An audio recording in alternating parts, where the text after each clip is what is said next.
Hi everyone, it's Kathleen. I thought I would come on and share how I make my fabric books. A comment I got from my last video, someone was disappointed when they opened my video and didn't get a complete video of how to make a fabric book. I make my books differently, maybe, than other people, and I'm just going to explain how I create mine. I started off with a cover, which I shared in my previous video, which was a tea towel. And then I covered it with a tablecloth lunch napkin. It's a vintage piece. First of all, before it's all stitched together, I went around with a running stitch on the, I'm going to say the plainer sections of the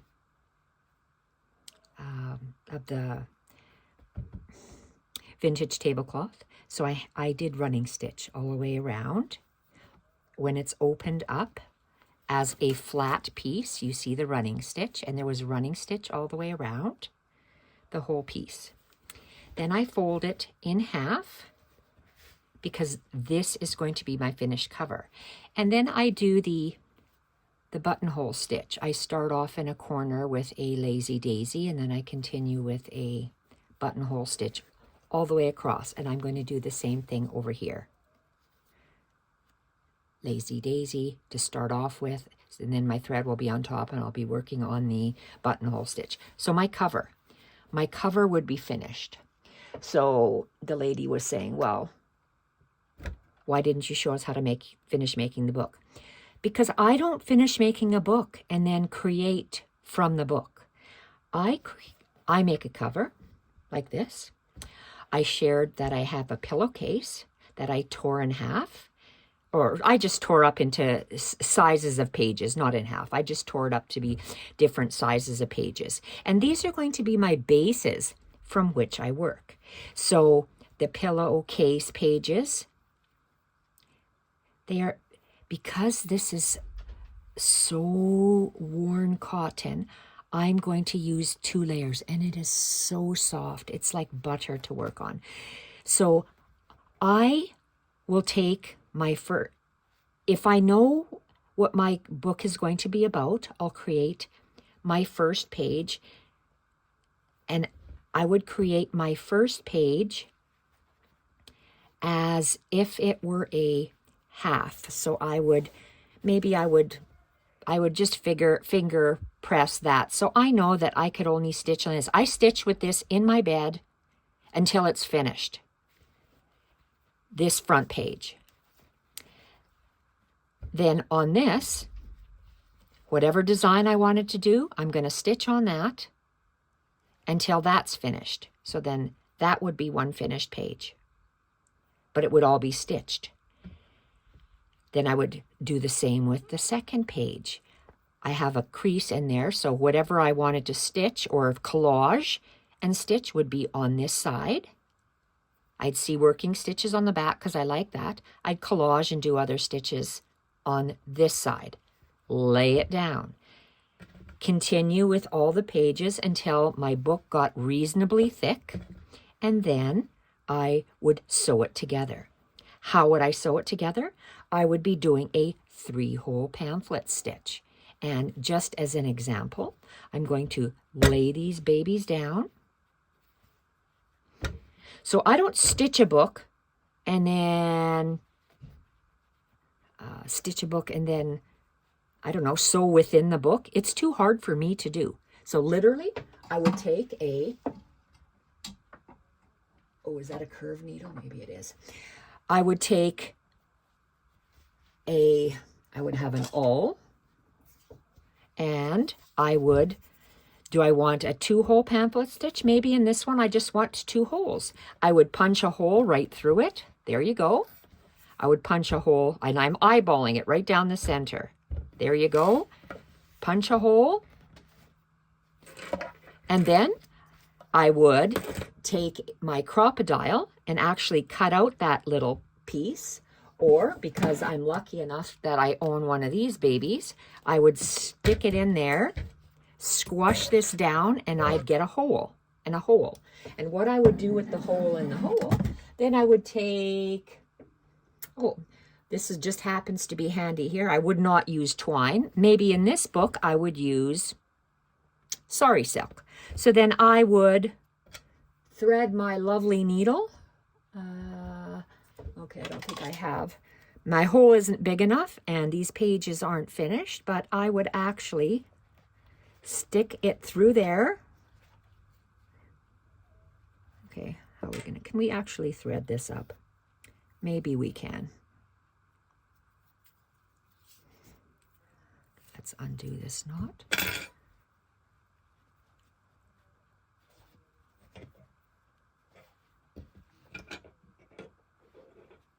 So if this was sari silk, I would be, here, I'm going to do it this way. I'm going to go from the back to the front. Where are we? Sari silk. Go through here. All my holes that I have made.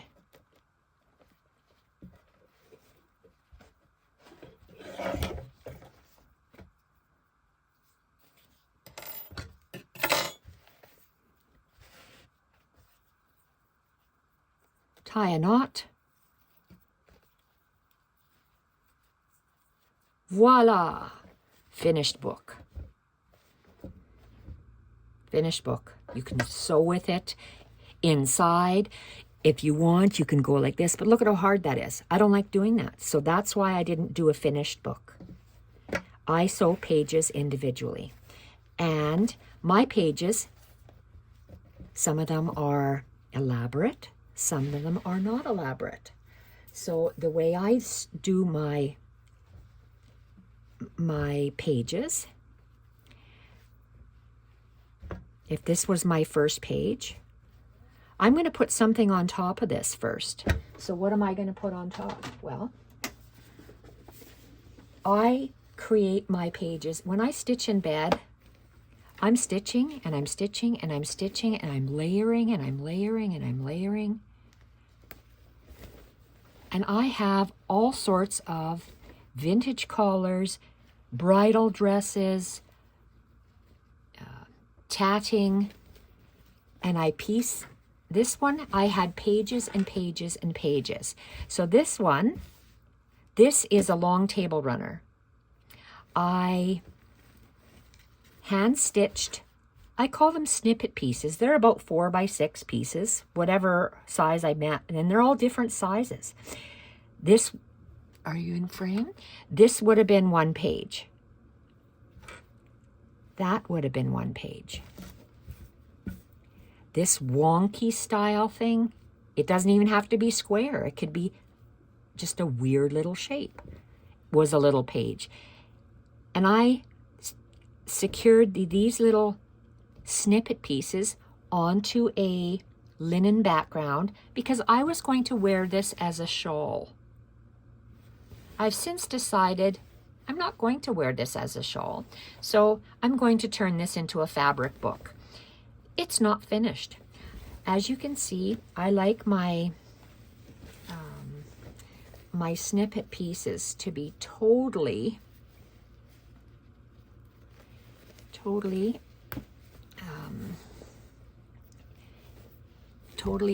engrossed in stitch. Like look at all my stitching. Lots and lots and lots and lots. And that would have been, I don't know where my page is. Maybe my page is this.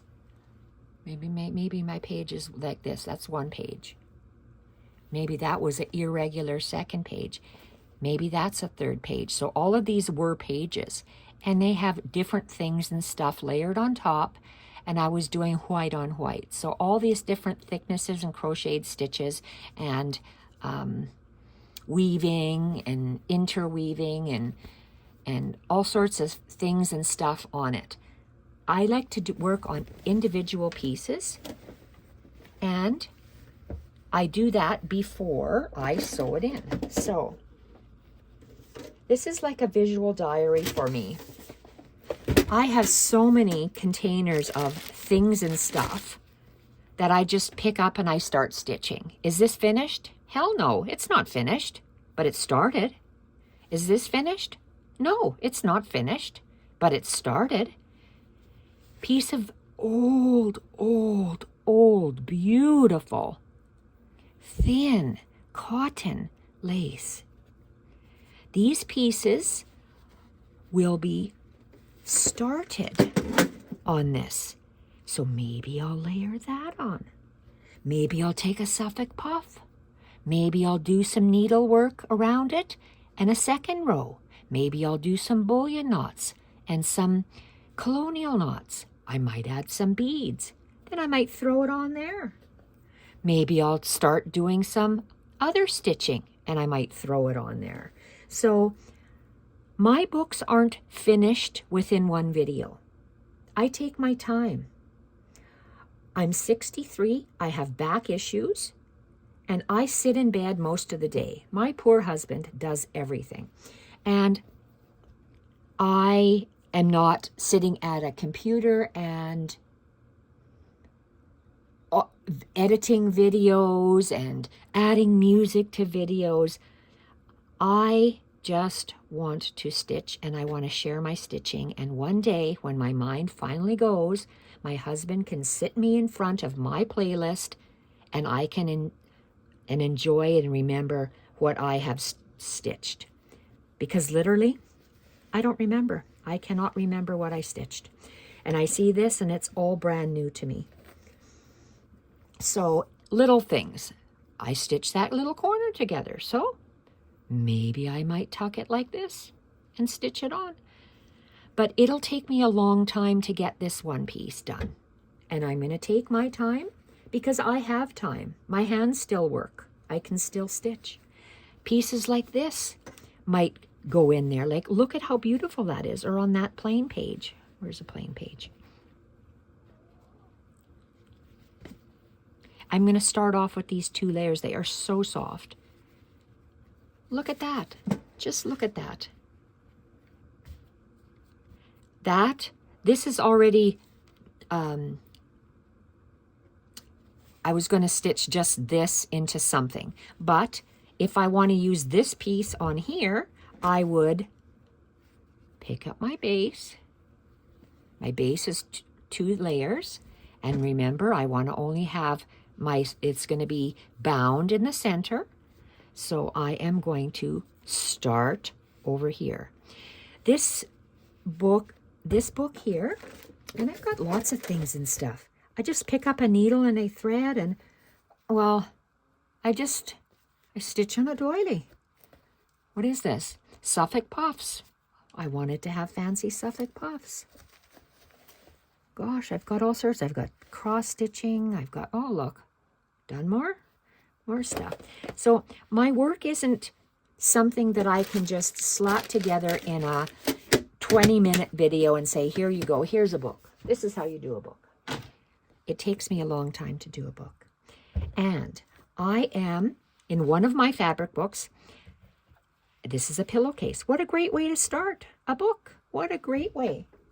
Look at this, Lisa. I also have, why do I have this? I have this because Lisa mailed me her daughter's christening gown. She doesn't want it anymore. Her daughter doesn't want it anymore, but her daughter now decided she wants a little piece, so I'm going to save a special little piece for her.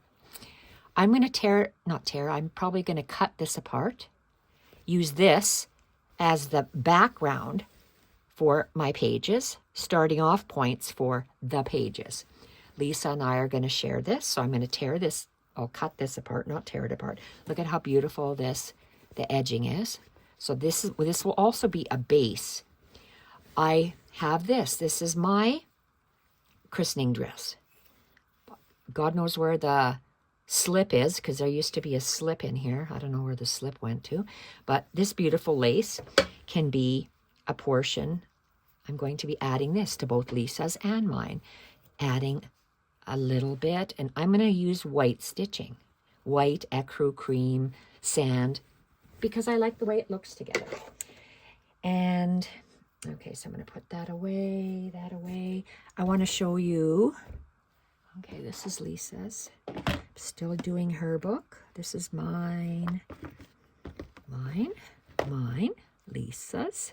Put this back. And what else? Okay, when I make books, look at this. This is made with the inside pages are made from a tea towel. Yes, they are. Because why not? Lisa sent me this tea towel. I thought, oh my God, that'll be a great background for my book. So when I was on a cruise with my daughter and my daughter's family, I sit and stitch. So there were 2 pieces. Lisa now has the other half of this placemat, whatever this thing was. So I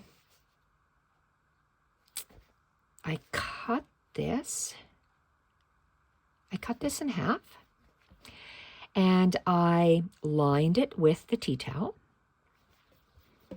You can see my stitching. I had some variegated aquas and blues thread, cotton thread. It's not embroidery floss. It's probably, you'd buy it in the, like at Michael's, where you would crochet those pot holders or knitted pot holders with lately the fad is. So that's what the thread is. So I create a cover. I hand stitched. These were on there already. These beautiful things in the black, these flowers. And the black was already on her. I did the other flat stitching. I did the weaving stitch. That plain linen was on the tea towel. I cut off the edge of the tea towel. Look, it's my handle now. And I like Jessie Chorley when she brings over fabric to the front. So that's what I did, I think, to the front and the back. And I'm starting a stitch book. I bought this stitch book online, one for Lisa, one for myself, and never started it. Why? I can't tell you why. To me, that was just boring, so I just never started. I thought, okay, let's make this my stitch book. So I cut out somewhere it said stitch book, and I will be stitching on, and I'll be using the tiny, tiny X's, and I can't do lettering, so I want to practice my lettering. They're pages that open. So I'm going to call this a blank page with nothing on it. And then I added a strip of edging of a tea towel. And then I did the coral stitch on that side. The next page, so when you open it, this would have been like what I said, a plain page. The second page has some kind of a design on the right-hand side, because I'm only going to be stitching on the right-hand side. I have OCD. I only like seeing stuff on the right-hand side. I love the reverse on the left. So that's the way I'm going to do. Each one of these little squares from this book, I'm going to be cutting out and putting on here. And I did the buttonhole stitch, blanket stitch all the way around there. And this is not finished yet because I want to do I want to attach all these little squares first, do the stitches on the squares, and then I will finish it off in a Jessie Chorley style by folding fabrics, little fabric rectangles over the top. Next page. Okay, I seem to be at a different...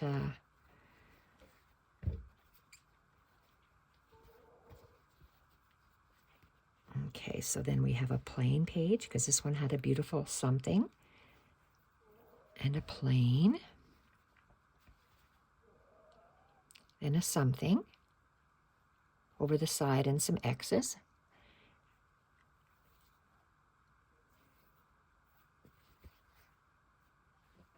Then we have on the right-hand side, I have a something. So as you flip through, it's blank. So if it's blank over here on this page, this side is decorated. If it's decorated on the front, the back is plain. Then the front is plain. Then the back has something. Then the front has something else, some ticking and some stitching. And the back is plain. So now we have a front, plain, and the back has a something. Front,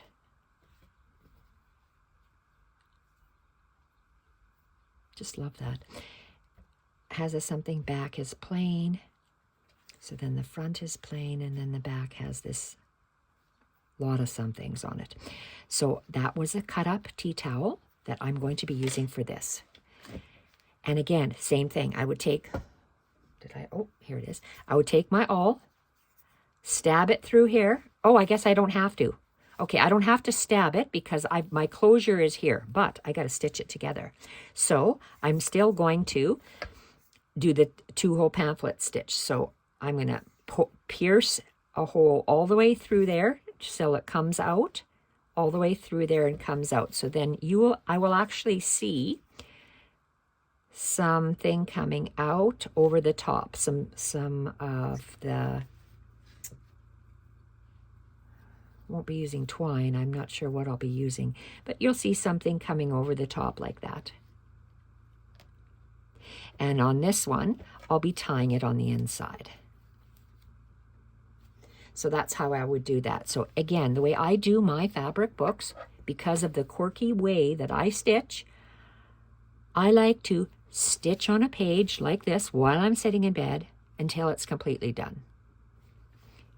Then I'll lay it down. And once they're all laid down, then I will do the 2-hole or the 3-hole pamphlet stitch depending on the size of my book. So that's, and this piece here, let's just fold this up so it doesn't get wrinkled. Put it back in here. And I would do the same thing with, okay, there's that book.